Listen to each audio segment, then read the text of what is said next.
Look at the sky. It's just too beautiful.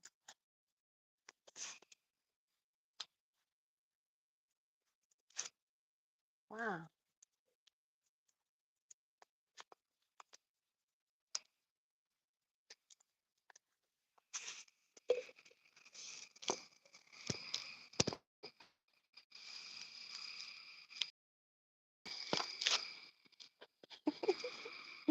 Is this even real? This guy looks so good.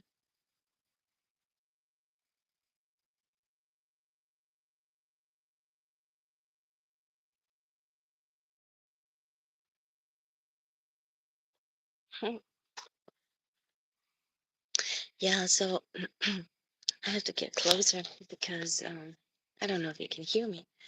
So I came on because I finally was able to spend some time with God today. Can I show you the sky while I'm talking? It's so beautiful, and that way I'm closer to the mic. Okay, that way I'm closer to the mic, you know. So as I was spending time with the Lord today, um, I realized something, you know. I realized that the journey with the Lord, it is something. It's an adventure, y'all. It's an it's it's something. It's like the Lord will show you looking back all the way since your childhood, how much He has been with you and has watched over you. Like I'm talking about myself, but you know the same thing. Um, it's the same thing for you guys. When you live for the Lord will show you in retrospect how His hand was on your life all along the way. I'm sitting on the floor. I'm trying to get comfortable. Um, yeah, I just wanted to talk real quick about the walk with the Lord. What an adventure it is, and how amazing it is. And it does require bravery and obedience. So every step I have taken in my life, you know, I get closer to the Lord. Hey, yeah, every step that I have taken in my life that has gotten me closer to the Lord. Um, it was like the Lord, slowly but surely, since my childhood, would reveal Himself more and more and more to me and give me wisdom about who He is. Thank you for tuning in. About who He is and about His ways, you know, because His ways are higher than ours.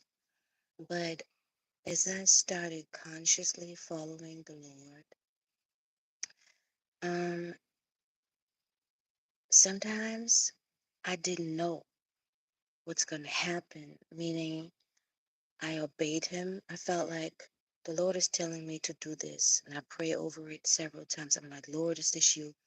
And then as I follow Him, I had no idea what's going to happen. It's just like jumping off of a cliff, you know? It's just, um, I knew that it's the will of God, and I was going to execute it no matter what. Say, my entire life, I was working on my singing career. And then that's where my money is going to come from. So I worked on my voice. I had the best vocal coaches, and I worked on my career and things like that. But when the Lord was pulling on my heart and saying that I shouldn't be a part of the music industry, I was like, well, that was going to be my livelihood. You know, that was going to be my entire life connected to it. I didn't know what was going to happen, to be honest. When I obeyed the Lord and I got out of the music industry, I thought I would never sing again. And I was so sad. I don't know for how long, for a few months. And I just sit there and be like, wow, everything I always worked for since I was a little girl, I practiced every day. I got out of the music industry because the Lord was showing me that the music industry is very dark and you don't want to have no part of darkness in your life. See what I'm saying? When you follow Him. So I got out, but I didn't know what was going to happen. I truly thought I'm never going to sing again. And I thought that I'm just going to sit on a chair for the rest of my life because I gave up everything that I lived for. That was my music career. I'm going to sit on a chair for the rest of my life and just wait till I'm old and then I just go to heaven. That's what I thought was going to happen, y'all. But then as I was sitting on the chair for about a couple months or maybe close to 1.5 years, the Lord slowly started showing me that that was not the end, it's just the beginning. But what I'm coming on live, oh my God, my English is gone. Why I'm coming on live is to say that when you follow God, man, you it's not always going to be clear to you how everything is going to play out. The only thing I knew is God is good, and if God created the world and me and my singing voice, and He gives me every single breath, then He's in control. So hey, I'm just going to get out the way. That's how that went. So today the Lord was just showing me different things, and I was just thinking about how long this journey has been, how long this journey has been. Oh my God, it's been years of just sitting and waiting. Even when I was working on my music career, um, the other singers, they had family who supported them, who paid for voice lessons, who would drive them to Usher's label to practice, who'd pick them up, would give them a place to stay. But me, I was here by myself. I walked to the record label. I have nothing to eat. I didn't know where I was going to stay. Sometimes, I stayed in the recording studio, um, just slept on a chair or things like that. And um, I just didn't know how it's all going to work out, but I just kept going. I think that's what I want to say is like, I just kept going. I just kept going. Where I saw God's light leading me, I just kept going. But it looked very, very, very crazy at times. Also, I used to stay in such bad neighborhoods in the hood that I missed entire summers sometimes because I couldn't go outside. It was gunshots left and right. And when I went outside just to bring out the trash, the police would pull up and ask me like, "Ma'am, can we help you? Why are you walking in this neighborhood?" And I'm like, "Well, I live here. I'm just bringing out the trash." And they'll be like, "Well, it's not safe." I don't want to say what happened, but they'll be like, "This and that happened. You're not supposed to be outside."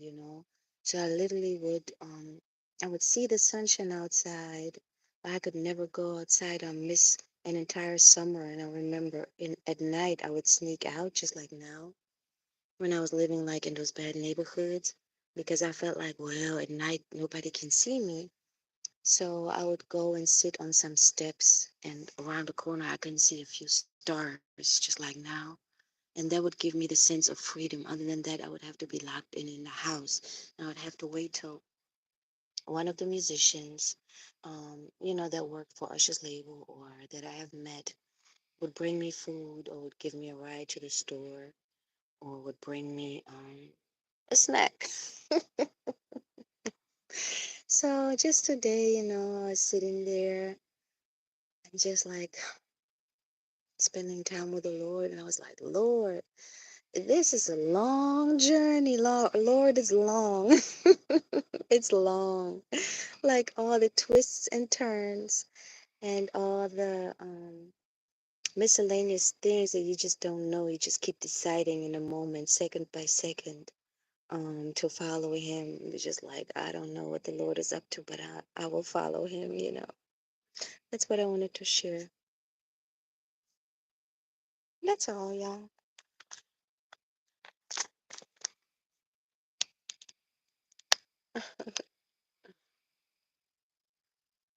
So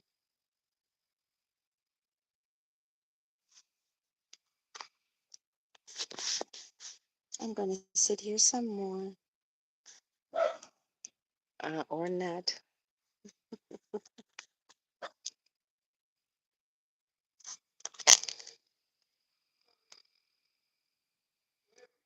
And I see you guys next time. The dogs are out. I want to hang up, but I kind of feel like I'm supposed to say something else. Let's just sit here for a second.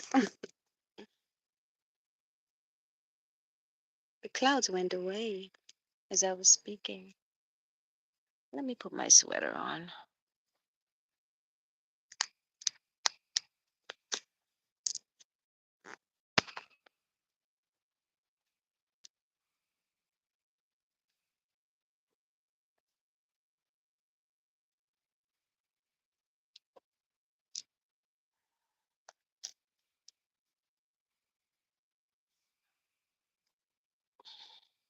Okay, now I know what I wanted to say.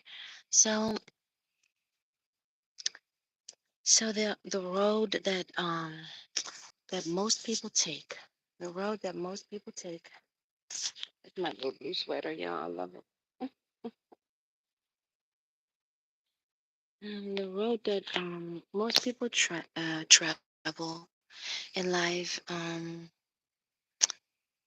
is it seems easier because you don't have to sacrifice. You don't have to wait in the waiting room. What I was describing, like you don't know how the Lord is going to work it out, which way He's going to turn your life, but you just surrender and just want His will to be done. I remember praying to the Lord, like, Lord, whatever it is that you want me to do, as long as you would please clearly show me what it is, I will follow you. Even if you want me to be a cleaning lady, I used to always think that no matter what after, I gave up my music career in the music industry, I have gotten so close to the Lord that my desire was to just get closer to Him and never leave Him, and Him never leaving me. So I would be like, Lord, whatever you want me to do, if I have to be a cleaning lady for the rest of my life, I'll gladly do it. Just make it clear, whatever you want me to do, and I'll do exactly that. If you want me to go into a dangerous area, some part of the world, and tell people about you, I'll go. So now, in retrospect, when I think about it, I think that was the time when I truly surrendered to Him. But now I forgot again what I wanted to say. Let me read your comments.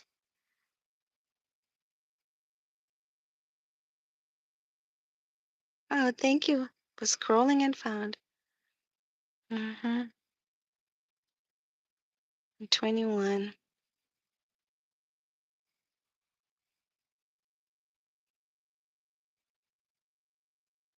All right, yeah, don't let me get sidetracked by these comments because I really wanted to say one more thing.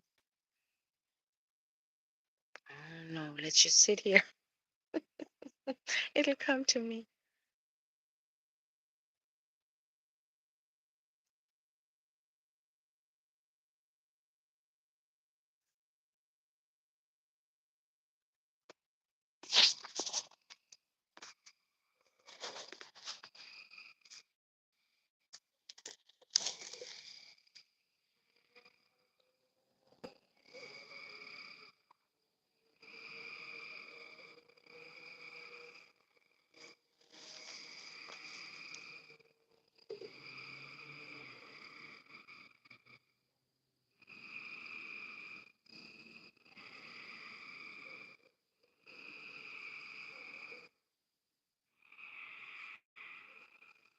Maybe that's what it was. I was gonna say that we are born into the society, and we go to school, we have a job, and we graduate, and then we marry and we work a 9 to 5. That's the life here on earth. And I never followed that pattern. And if you get off of the pattern of what's typical in society, it just seems like it's harder. And then, especially if the Lord tells you, do this, don't do that, do this, don't do that, if you completely free falling, you you're not on the schedule of what the world is doing. You're on God's schedule. You don't know what His plan is because, yeah, you just don't know because people always think like when you follow God, you're going to be rich. But that's not necessarily the fact because God didn't create everybody to be rich. He will always take care of you, of his children. But I'm just saying, it's not like I'm just going to follow God. I'm going to be rich and everything is fine. No, the Lord will have you work for Him and surrender to Him all your desires of the flesh. Might be vacationing, might be eating in a restaurant. I was trapped in the hood in a room that I couldn't even leave because it's too many gunshots outside. And I had no food. And I remember just laying on my back, looking at the ceiling for days and days at a time. I had a radio and I listened to gospel music and I'll seek the Lord, you know. So that's what I mean by that. You completely off grid. That's the only way I can describe it. For years, I was off grid for years, completely cut off of the society, no credit card. I would have a phone bill, it wasn't always on because I didn't always pay the phone bill. And no job, no schedule. When I can, I walk to the record label and I practice, but then sometimes I can't walk because I would live in dangerous neighborhoods. So then I just don't do anything but sit in a house in silence. And so that's what I mean. So the life of the other people seems so easy while I was there, just like hanging on to the thread every day and waiting on the move of God in my life for a long time. Um, Everybody else is marrying, building houses, eating, having a car, vacationing, having beautiful pictures, smiling, going to parties. I'm just still in the same room. Then the Lord might move me. I'm in somebody else's room, or maybe I'm in somebody's living room, sleeping on the floor. Same thing. Prayer, prayer, prayer. Waiting for someone to bring me some food. Just prayer, prayer. Going for walks through Atlanta. Just waiting, just practicing every day wherever I'm practicing. Praying, and falling in love with the Bible, trying to read it and understand it. So it seems like, everybody else had the great life, and I was in this little spot all by myself, but I wasn't by myself. I was with the Lord, and then the Lord would send people to me when it got really, really bad. Um, the Lord would have a stranger, a neighbor that I really don't know. One time I was so sick, I had COVID, and I had nothing to eat, and I was again somewhere. And then the Lord would just have the neighbor bring a credit card to my doorstep with money so I can order food and a bag of tea and cookies. I never forget it. I was so weak from COVID and I didn't even have the strength to call nobody to ask for help. But the Lord put it in the neighbor's heart. I never told the neighbor or asked the neighbor anything to bring me those things. So the Lord would always make sure I'm alive, I'm well, but I was holding on to, it was not the lavish, luxurious life for so many years, but it was like being hidden somewhere and it's just me and the Lord. But so, my God, I'm saying it now for the third time. It seems like, the other lifestyle of what most people in the world are doing, that's the way to go, but really it's not. Because when you come to the end of your life, on your very last day, it's not going to matter how many vacations you took, how many Instagram photos, you took that you photoshopped or not. It's just going to matter if you have lived out the purpose of God, and if you have tried to draw close to Him every second of your life and build a relationship with Him. So I just know in those quiet moments now when I'm doing much better than back in the day, I just know how blessed I am that I had those years. But I don't know how many years, 10, 15 years of, um, you know, what I just described, this scarcity of a place to stay, food, and just a very uncomfortable lifestyle. Always uncomfortable. Never have nothing to eat, never have a comfortable place to stay, never have a car, never have a credit card, never have money. You see, never have nobody you can rely on. The Lord would send people to help me for a season, but they would betray me. They would like disappoint me. Not all of them, of course, but I fell in love with somebody I thought, was true love. And then they just break your heart, things like that. You just go through all these motions, but God will eventually use all these things for good. So in those years, if I felt pressed like a lemon, and it's still happening.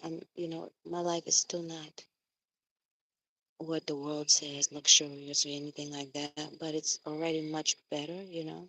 I have food and a few dollars left in comparison to back in the day, like no food and no money. But no,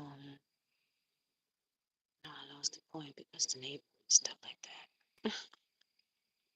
Oh yeah, but those years felt like you're a lemon and the Lord was squeezing me. And to this day, I'm still in these situations. Like just a few days ago, something happened where I'm just like, and it was happening back to back, day by day. And it's just like the Lord is squeezing. That's how I can only describe it. It's like you're a lemon and the Lord is squeezing, squeezing, squeezing, squeezing me for such a long time. I'm like, Lord, it's so long, Lord, it's so long. And many times, it feels like you're in training because He's squeezing the evilness out of my own heart. I have to comply to Him. I have to keep forgiving people. I have to keep trusting Him. I can have no fear. I have to have complete faith and trust in Him. He loves us so much. He wants us to trust Him. So He's squeezing out the fear.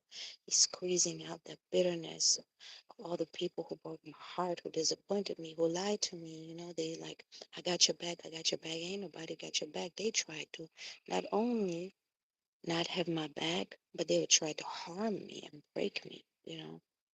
So my heart was like shattered. But through all this, the Lord was molding me, molding me, molding me, to come out purified like gold. And so that's a process. And that's what I wanted to say today that I was telling the Lord today. I was like, Lord, it's so long. It's long.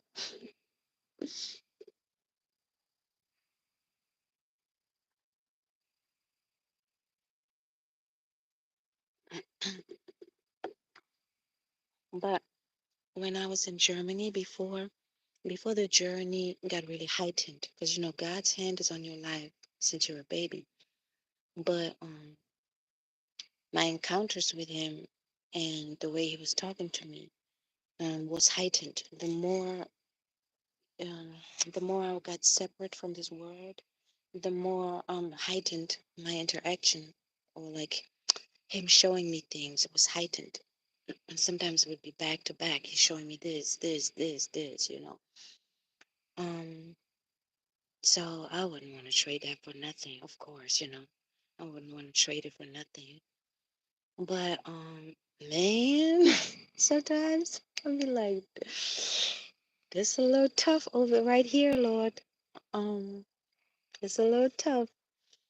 But you just gotta stick it out. It's a journey and it's an adventure. It surely is an adventure with a great outcome because your Father in heaven isn't in control all the time. And then He teaches me so much so I don't fall into the same traps and don't make the same mistakes. But even if I make a mistake, He got my back. That's what I always wanted from people. There was, I got your back, but ain't nobody got your back. Yeah, God got my back. He literally covers my mistakes. When I make mistakes, because I'm human and I will make mistakes, I try my best. I'm very focused. I'm prayerful. I'm watchful. But I make mistakes, and in those moments, He got me, got my back. Yeah. Let me see what you guys are writing me. What frogs? What things? Oh, hey guys.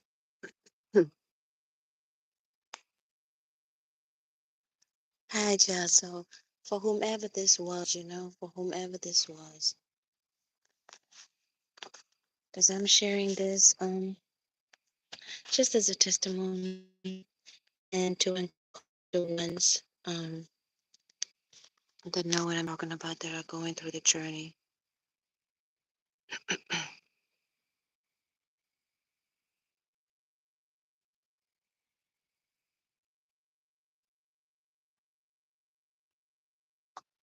So maybe that's all I want to say today. God bless you.